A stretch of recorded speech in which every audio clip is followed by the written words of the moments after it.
Hello and welcome to another episode of the D.A.R.E podcast. And this is powered by City AM.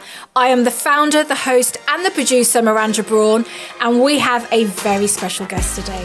Her name is Pavita Cooper and she's the chair of the 30% Club for the UK. She's a portfolio board advisor and she's got a historic career as a hiring HR guru. Welcome, Pavita, to the D.A.R.E podcast. Thank you, Miranda. Thank you. It's lovely to be here with you. It's a pleasure to have you here. So why don't we start from the very beginning? Mm-hmm. Why don't you introduce yourself? I know I've given a quick introduction, but why don't you share with our audience what you're doing today, what sort of boards are you on, and then we can go back to your childhood, right from the very beginning. Great. Okay. So as you said, I'm now the chair of the 30% Club in the UK. I've been involved in the campaign since the very beginning, since 2010. So next year we have our 15-year anniversary, which just doesn't seem possible. And we were the first campaign of its kind in the UK. So it's really special. Today I have a portfolio career. So I sit on a number of boards. I serve as an advisor with boards, and I do quite a lot of work across government as well. In terms of some of the boards I serve on, the Prince's Trust, the Old Vic, and as I said, some government boards also. Excellent. And so let's go all the way back to your childhood. Where were you born and raised? So I was actually born in the East End, under the sound of the Bow Bells in Forest Gate. No way. Yes, in a hospital that doesn't actually exist anymore. My brother was born there as well, Forest Gate Hospital, Yes, that doesn't exist anymore.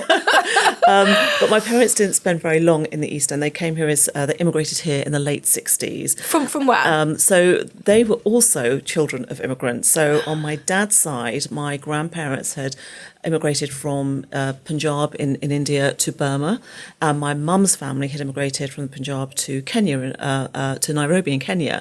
But in both instances, they were there was wars that sort of followed, and they had to leave. And my dad's case in Burma, it was the Second World War when the Japanese invaded, and my mum's case, it was civil unrest in Nairobi. And so they both ended up having to then come back to India, and then they emigrated here in the late 60s. So we then very quickly moved to West London, and I spent most of my life growing up going to school there, and recently moved back there to raise my family. So I'm now very much a West London girl. I love how you say we very quickly moved to West London. Which part of West London did you grow up in? So we grew up in Ealing. My mum was a teacher in the 70s, and then they moved out to Hounslow. And so my cousins laugh because we live in Chiswick, West London now, and so they say, you spent all your childhood being a Hounslow girl and you've come back and gone full circle because Chiswick is in the borough of Hounslow. So it causes them much humour. They love it. They tease me about it a lot. And Chiswick is a lovely part of the world. Beautiful. It's stunning there. Yeah. So where did you go? Did you go to university? How did you go from childhood to where you are today? Let's go through that. Gosh, it's an unbelievable story because I don't think my teachers would have thought I would have achieved this much, frankly. So I went to a state school until I was 11. And in fact, initially at primary school, I went to a school my mum taught, which was very unusual.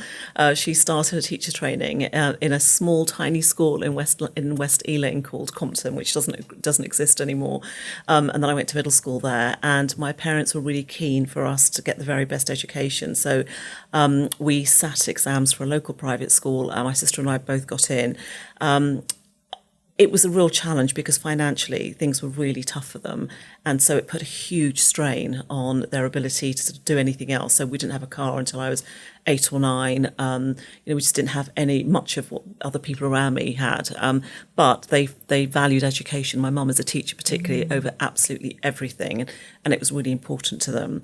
And so, yes, I was due to actually go off to university, but you had a recent podcast with Jane Shepherdson, and I remember her from my Burton Group days. She was an icon. So I decided to join a management training program because I knew it's what I wanted to do. I'd had a Saturday job since I was 14 in retail. And I looked at some of the people that are doing management training and I thought, this is a brilliant route. I think I'd be really good at this. Yeah. And so I made the choice to go and do that. And it was which hard. The shop was that for?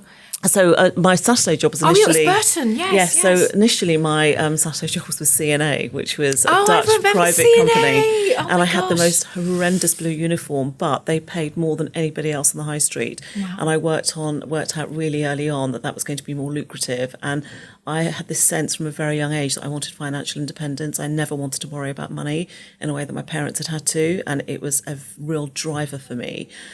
So financial security, financial independence. And my dad used to always say to me and my sister, always make sure you're financially independent. Don't ever be dependent on anyone. My mother and father used to say the same to me. I think it's all children of immigrants get told these similar. Work hard, work twice as hard as everybody else. Don't put your head above the parapet. But I think it was also an added to that, where it was like never rely on a man for money. Yes. Be independent, be financially independent for yourself. Yeah. Yeah. And so I knew that I had a real sense that this was going to be something that I would be very good at, and I wanted to do it.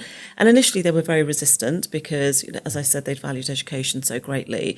But I think they could see that I was doing so well so quickly that I think they trusted their instincts to know that it was going to be right for me. And actually it was, because what it allowed me to do is lead teams very, very early on. So I think I was like 20 leading teams of 100, 200 people. And when you're dealing with the public and doing that, you get such phenomenal life skills that I think now sometimes when I'm dealing with challenging chairs, for example, I'm deploying the same skills I learned, when I was a young girl, frankly, having to deal with a difficult member of the public. It's the same thing. You can build rapport easily, you can sort of put people at ease quickly, but you can still be challenging and say difficult things without unnerving the other person. And so I think it was that early phase in my career that really, really set me up. So I didn't really have a plan at that stage. It sort of evolved, and I did very well, and I got moved into head office and ended up doing a range of different things across many of the Burton Group brands. And then I was headhunted to go and do a much bigger job across the airports across the UK. And I loved it because it's a really dynamic environment. You have to bid for new contracts. We travelled overseas and bid for contracts in international airports as well. And again, that wasn't something I was actually thinking about. It was always just spotted by someone who saw my potential. And then I was then headhunted to go and work at Shell downstream in Shell Retail. And that was amazing because I found myself in an environment where I was in a team of all men, and it was a very international job. I think one year I spent about 50 nights in my own bed. And, I went from predominantly working in the UK to predominantly only working internationally.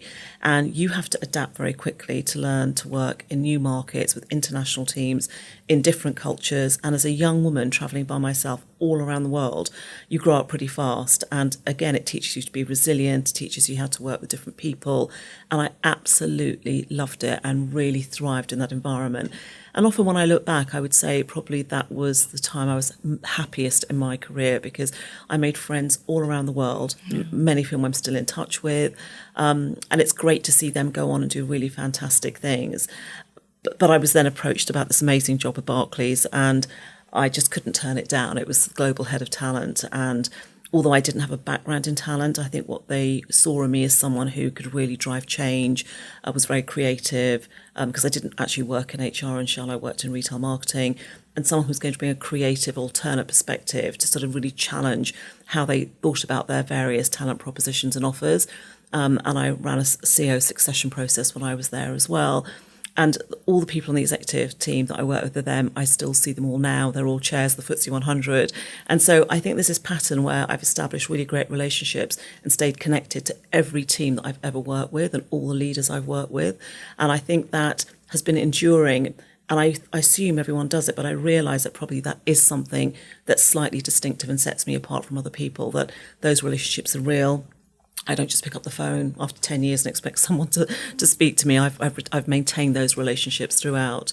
And I think that's key in terms of it. Like, this is a successful mindset podcast, and it's about giving successful tips. But I think you've also got to be able to maintain relationships. And it's not just, when we say go and network, it's not just giving out lots of business cards or accepting lots of business cards. It's actually developing that relationship over many years sometimes. Absolutely. And it is something that many women say to me they're very uncomfortable with, because they see it as something negative. They see it as something uncomfortable that they don't want to invest time in. And it's not actually about attending events. It's about sustaining those relationships. Yeah. You can be quite clinical about it. Sometimes I say to people, if you're busy, get a spreadsheet and think about all the people in your universe and who you want to stay connected to. Because it's so obvious to me when I haven't heard from people in 10 years and they reach out of the blue that they need some help. I will still help, But I'm always struck by they've done nothing to sustain the relationship in the meantime.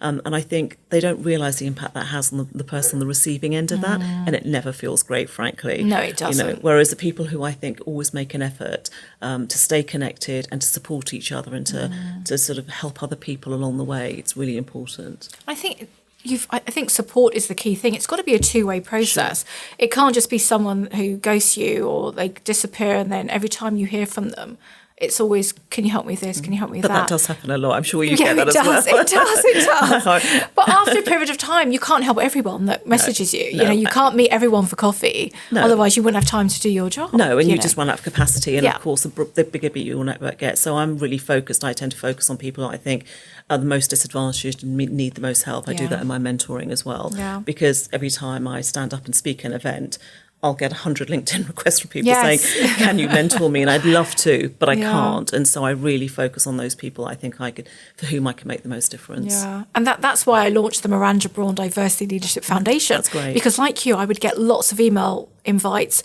Can you mentor? Can you give us funding and money? Can you give us work experience? And so I thought, well, look, let's organise a foundation where we can get lots of global leaders, senior leaders to help with scholarships, funding, mentoring. And so that's what we've been doing very successfully for nearly 10 years. Yeah. So I think what you're doing is amazing. So you're an expert in hiring. We've gone through your career journey, but how did you make the transition into the boardroom? Because now you have a portfolio career in the boardroom. How did you jump from that? Because some ladies do actually, men and women, most people find it difficult sometimes to make that jump from the corporate executive space into a non-executive director position. Yeah. So I did it much earlier than most people. So after D.A.R.E, I took a small break and worked independently for a while. And then I was approached by Lloyds to go and work with them at Lloyds Banking Group. And whilst I was there, we did the HBOS acquisition. So it became a huge job. And it was brilliant. I absolutely loved it. It was a really exciting time. I had a very big team. We did lots of really exciting things as part of that acquisition and integrating the culture of those two organisations. But during that period, I'd started my family, and I started my family very late in life. I had my first son at 39 and my second son at 43. And so I'd spent most of my career with my identity being wrapped up in who I was at work, and it was really important to me, and I didn't want to let it go. And I'd always assumed that I would just continue. And we sort of managed with my first son. We got through it. I got a great nanny who still supports us and works with us and supports our family today, which is fantastic. In fact, I couldn't do it without her. And then when I had my second son, again, I'd assumed, well, this will be fine. And it was only when I stopped to actually go and have the baby and I was off that I suddenly thought, how exactly are we going to make this work? My husband was the CEO of a bank. There's some not insignificant pressures, both of us working at this very senior level. And it suddenly just hit me when I stopped that the only way I can carry on is if I go back to the way I was working, which means I will not see these kids. We'll have to have probably 2 nannies to make it work. Yeah.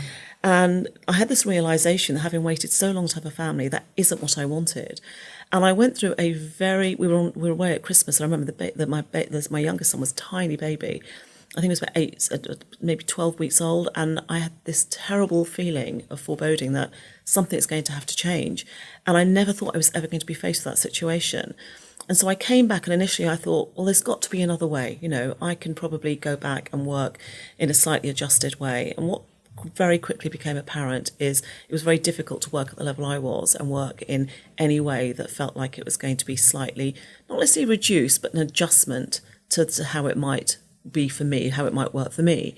And I felt a huge sense of injustice about that. And bearing in mind, this is sort of 13, 14 years ago, it's very different today, but it was very difficult at the time. And so I decided to resign. And this was resigning from Lloyds Bank? Yes, and I had no idea what I was going to do. And I kept being approached by other large organisations, but we were having the same conversation. Yeah. You know, companies that would involve me going off to the west coast of the US every sort of 3 or 4 weeks, or another big job that was constantly on and very demanding. And I just kept thinking, this is the same context. It's nothing different. Yeah. So I was faced with, well, what am I going to do? So I decided at that point to move to an advisory role. And so I started off just by saying I'm going to work with CEOs who basically need some help thinking about the structure of their organisations, perhaps turning around their top team, thinking about succession, thinking about culture, because, you know, that's what I'm really known for. I would say it's talent and culture. And increasingly at that time, people were asking me more and more and more to talk about inclusion, because I'd had that in my previous roles as well. And so it just evolved. I did not have a plan. But bizarrely, just as I left Lloyd's, the very following week, a very good friend of mine, Dame Professor Heather McGregor, introduced me to Helen Morrissey. And so the serendipity of that moment where I thought, I want to change this. I don't want it to be like this, or women coming behind me. And I met Helena, and she was just phenomenal. And she said, we could really do with you to help us as we think about setting up the 30% Club. And I said, I'd love to help. Now, had I been in my full-time executive career, I would not have had capacity to do that. That's right. And so at that moment, I made a decision that I was going to carve out my time, whatever I did, in a way that was, about a third of my time would be doing advisory work, a third of my time I'd find myself some board positions, and a third of my time I would do campaigning. And of course, it hasn't worked like that, because I spent all my time working every day doing all of those things together at the same time, as is always the case. I know it is. But it has evolved, and I think opportunities found me, and I have found opportunities. And now I'm really happy about where I am, because I feel I'm doing things on my agenda, on my terms. But Miranda, I have to say the biggest thing is I'm doing it in a way that's much more authentic to me. Good. Because when I look back at my executive career, it is obvious to me that I hadn't realised that I had over-assimilated and become somebody else, and I wasn't really being me or true to the richness and diversity of my own background. I didn't talk about it. Nobody ever asked me about it. And I just wanted the world of work to be different for the people coming up behind me. And so now I spend most of my time campaigning to make that happen. I love that. And so clearly you're chairing the 30% Club for the UK. And Dame Helen Morrissey, when we look at nearly 15 years ago when that launched, we didn't have even... it was a very low number of women that were in the boardroom. 12%, yeah. The focus was then on 30%. We're now, what is it, 42%? That's right, yeah. And I think we need it to be 50%. Yeah. We've got 50% of women in the world. I don't see why we can't increase that number. I think the way the figures are looking, the way the research is looking, and the support that we're getting from global organisations, I'd like to think within at least our lifetime that we will have 50% within the boardroom from a gender perspective. What are some of the things that you think organisations should be doing more of in order to get more women in the boardroom, but also more women that look like you and I in the boardroom as well? Yeah. So I think there's a couple of things. One is, yes, those numbers look good. And the reason we haven't changed our name is we see that as the ceiling. We see that as the floor, not the ceiling. Yeah. Because we have chapters all around the world, and in some countries, as you can imagine, 30% is aspirational. Totally. So we talk about 30% in the path to parity. So we very much are advocating and campaigning for organisations to get to parity. However, what I would say is that many organisations have exceeded that 42% and are at 50 or 60%. I don't think the boardroom is actually the issue. There's two issues. One is ethnicity, when you say, how do we get people like us? The Parker Review's done a brilliant job of putting more people of colour into the boardroom. But if you look at just the FTSE 100, because their targets now extend to FTSE 250, all the leaders, of all the executive directors that were put onto boards, only 10% are women. And our campaign is about all women. And so actually, I think there's something about the fact that we are looking at these things in isolation. So yes, we've got people of colour in, but we're not getting enough women of colour in. And I think the numbers that came out this year from the FTSE Female Leaders Review also talk about the next level down, which is the Exco and Leadership cadre. Now those numbers also look rosy. It talks about 35%, but the problem is that conflates Exco as well as Exco -1. And in some companies, some of the bigger companies I've talked about, that's a huge number. And so actually the numbers aren't that great, because in that population, the women aren't in what we call the big power jobs. So the big Exco jobs, P&L jobs, jobs with commercial responsibility. When you look at where the women are on Excos, they're head of comms, head of HR, COO, head of customer. They're not in the jobs that we see succession to the CEO. And in this country, at the moment, we only have 11 women CEOs in the FTSE 100. One of those resigned 6 weeks ago and one's interim. Back in 2011, we had 5. So if you look at the net growth, it's so low. So I think what we should be doing now is focusing much more on the executive committee and accelerating the rate at which we get more women into the CEO jobs. And we know that women are actually put off by being CEOs because of what they deem or assume that it's going to take to operate at that level. But the more women that do it in their way will attract other women who say, yes, I also want to be a CEO. And men say to me all the time, oh, this is really difficult because, frankly, I might as well give up. I'm not going to get onto a board. I'm not going to get to a CEO or Exco. For every female director being appointed in that leadership cadre, two female directors are leaving. 6 out of 10 jobs are still going to men. So we haven't got there yet. We're a long way away. Yeah. One of the things I did, I was a senior visiting fellow at Oxford University, and we're close to finishing the Braun Review, which is on boardroom sustainability, inclusion and corporate governance. And there's clearly a good focus on diversity in the boardroom. There also needs to be that focus. And you mentioned, culture is what you're also known for. We need to change the culture to make, once you've got a diverse boardroom, how do we make it more inclusive? How do we make people, the board directors, feel that they belong in that workplace, they belong in that boardroom, so that their voices are heard? Because there's no point making a boardroom diverse. The female voices or the diverse voices aren't heard, and then they leave. And then the feedback is, well, we're doing our best. We, number one, either can't find the talent, or when we do find the talent, they leave. So I think there also needs to be a focus on making boardrooms and organisations across all different levels more inclusive and more sustainable. But this also comes down to changing that culture, and that's not something that's going to change overnight. What more do you think organisations should be doing to help change the culture, to increase that boardroom diversity and diversity across all different levels, including in the C-suite? So I think in the boardroom, the tone is set by the chair and the other senior directors.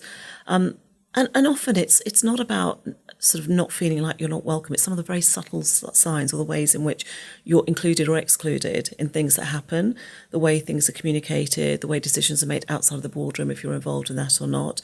And actually diversity is much broader. I mean, you've said this on previous podcasts as well. It's about diversity of thought and experience and, people that bring new skill sets and new capabilities for what boards are going to require in the future. If you just put one person of colour in a boardroom, it doesn't fix things. And I think often what happens is we get into a tick box mentality. So I've met the targets required by the FTSE female leaders. I've met the requirements that's set out by Parker. I think what chairs need to be saying is, how does it feel to be part of this board? Am I getting the most out of everyone that's here? And I think asking those questions are probably going to be more insightful than, have I met all the quotas that the government set that I need to do to make sure that we're a diverse board? And in terms of culture going down, I always say to the chairs and boards I work with, how do you test and hold to account the messages you're getting from your executive team when they come and present on the output of what's happening on culture and inclusion and the metrics in their organisation? They might show you a chart about the numbers or the progress or how many people are being promoted. But what's the lived experience of the colleagues in the organisation? If you don't know, then how do you really know what it feels like to be a young black woman in that organisation? And actually, you need to look at rate of progression by level at every grade in the organisation, because often the bar is so low and the few people they meet at the very top are sort of saying, yes, it's all great for us. Spot on. Yes. So this is a Successful Mindset podcast. Leadership as well. There's clearly a focus on that. And it's funny because most of my guests so far have been women. We've got a handful of men as well who have come on. But what would you say? Have you ever done vision boards, daily affirmations, anything like that to help you? Because you've clearly achieved great success within your career. Have you done anything like that? I wouldn't say that when I was 30 or 40, I sat down and said, I've got this big life goal. But I think what I've done is allowed myself to dream big and think, well, why not? And I think like many people, when I was young and very inexperienced, and I often say, I was the only person of colour, the only woman in a room in the teams I worked in, I would look at people above me and think, I can't do that. And then when I got close to that level and I worked alongside them, I thought, well, yes, I can. They're not that different to me. And now on many of the boards I sit on, I'm the only person that hasn't been to Oxbridge or hasn't had the background they've got. But I am contributing as much in a different way and have every right to be there. And I think you have to sort of start to believe that actually you can, if you really want something, there's nothing stopping you. You have to sort of think, how do I get there? Who are the people that can influence that decision? I've never actually technically applied for a job. I've either approached someone or someone's approached me or I've been headhunted. And so I think actually people underestimate the power of their own network or the power of their own agency or their sense of how other people see them and the impact they have. And that's really, really important. And I think as my career's evolved and developed, I've believed in that more and more. And I didn't grow up in an environment where I had lots of people backing me. I had my mum and dad. My mum was super strict and you must get all A's and do really well. My dad was like, you're just brilliant, do whatever you want. And I really, really believe in you. But, I didn't have that at school. I didn't have this really exclusive network around me of people that were going to work in suits and are lawyers and top bankers. I just didn't have that. So I had to back myself. And I think more women should be doing that. Totally agree. And I think there's also this thing called personal branding. You've got a brand, I've got a brand. And I think it's really important for anyone, regardless of what stage they're at in their career, whether they're a student in the classroom, a director in the boardroom, in between, outside of that. I think it's really important to think about what is your brand so that you are able to have opportunities come to you and people can recognise who are you. Yes, people know who you are, Pavita. You are Boardroom, HR, culture, and, 30% Club, and you're an advocate and you're speaking up and you're mentoring. And, there are so many other things that I could probably list as well. And I think it's so important for people to actually develop their personal branding, whether you're in the executive or outside. But I think as ethnic minorities, we learn early on to minimise ourselves. Yeah. And I think I spent a long time doing that. And so it's really important that you use your difference and use that as your USP and your superpower and lean into being different. And I think that's what I learned to do pretty early on, which is I am different. I need to stop pretending I'm not. And so I always wear colour. I always aim to stand out even more. I don't try and hide away. And I sort of lean into my difference, and I have a larger than life personality. And so, I just think it's important to sort of be the best version of you can be, rather than trying to pretend to be somebody else. 100%. I totally agree with that. And I think, we had a previous guest that was talking about imposter syndrome. And she said, well, I actually think it should be called imposter moment. There are moments within your career where you might think, what am I doing in this room? I don't belong here. Do you ever have moments like that in the boardroom when you are thinking, what am I doing here? Or do you have that confidence to think, well, I've worked hard to get here. I deserve a place at this table, and I don't experience that? I don't have it when I'm in the boardroom, because I think once I've got there, I feel very confident that some very, very intelligent, sensible, experienced people with more experience than me have made a decision for me to be there, and I trust in the process. However, often when I'm approached about opportunities, I do think, why do they want me? And gosh, that feels really... But then, normally somebody like my husband, who's like just a great supporter, will say, don't be so silly, of course you can do that. Yeah. Or, I have a really wide range of amazing girlfriends. One of them will say, don't be stupid, of course you can do that. Or a mentor or somebody I really trust. One of the chairs I talked about, if I say, what do you think? They'll say, Pavita, don't be silly, of course you can do that. So I was on the phone to someone this morning who said, yes, Pavita, don't be silly, you can do that. And so sometimes we all need that. But then I've worked with some very, very senior chairs, CEOs, leaders, all around the world. They have those moments too.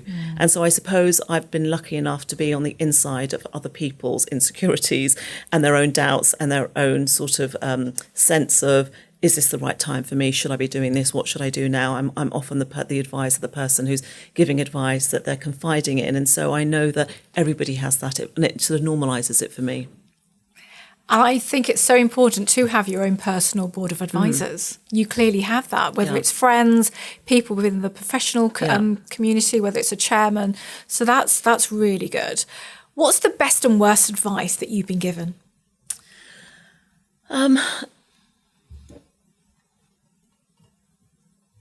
The worst advice is when not necessarily... it has been, I suppose, implicitly given to me directly, but I hear it a lot, is when women get told you can't have it all. And I just don't subscribe to that. I think we all have to define our own version of success and what all means. And all means different things to different people. So actually someone, a younger member of my family, a cousin of mine approached me recently and said she's hugely bright, very successful. She's just expanded her family and she's grappling with, do I take a break? What do I do? Should I stop? Should I keep going? And of course I want her to keep going. Yes. But you have to pace where the individual is. Yeah. And I think what I ended up saying to her is, look, this is a moment. Your kids won't be this little forever. Take a break if that's what you need. Go and be the best mum you can be. Spend time, enjoy it, but do it in a way that you leave the options open for yourself in the future, or think about doing something different at this moment. come off the sort of really competitive ramp you're on and maybe think about an alternative career. And so I think that sort of advice is helpful. But this binary notion of you can't have it all, I just don't buy into that. I think my husband and I have a complicated life. He has a big job. He's a CEO of a bank.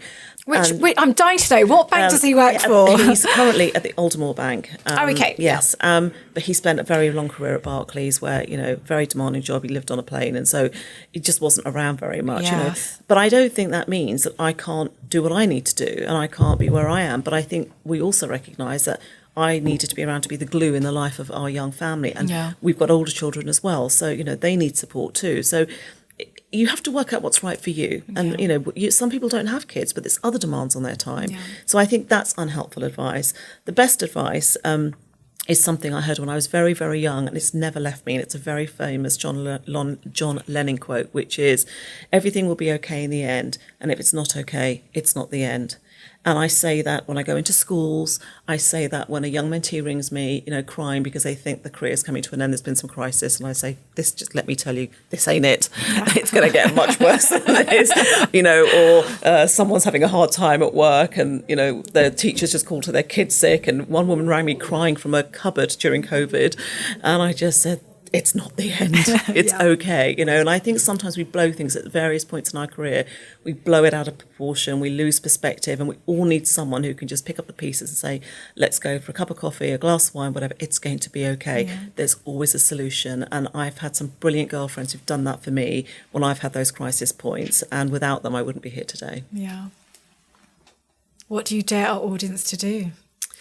I thought about this, Miranda, and I thought, actually, I've got a slightly alternate perspective on this, which is, which I think, I don't want people to see as negative, but I think it's for me, it's around failure. Mm. I think it's really important. I'm talking to women now. I think it's really important to be brave enough to push yourself to do the things where there is risk in failing.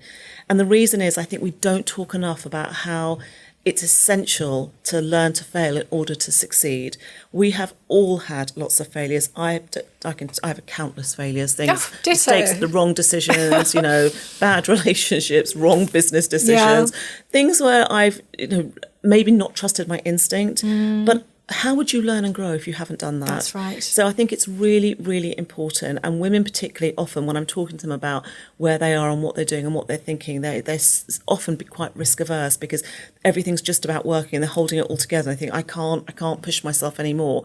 But actually the growth comes through the pain of failing, and it's really, really important. So I dare the audience to do something where there's a risk they might fail. And that's exactly what I said a few episodes ago. So I think that's really good advice. Thank you so much, Pavita, for sharing your insights. Thank you. So thank you very much, Pavita. It's been a pleasure. This has been such an insightful conversation. I know our audience is going to love it. So you've been watching and listening to the D.A.R.E podcast, which is powered by City AM. I am Miranda Braun, the host and the producer. And for those of you who would like to recommend a guest or sponsor an episode, you can email us at the darepodcast@gmail.com. And I dare you to follow, subscribe and tune in. Thank you very much.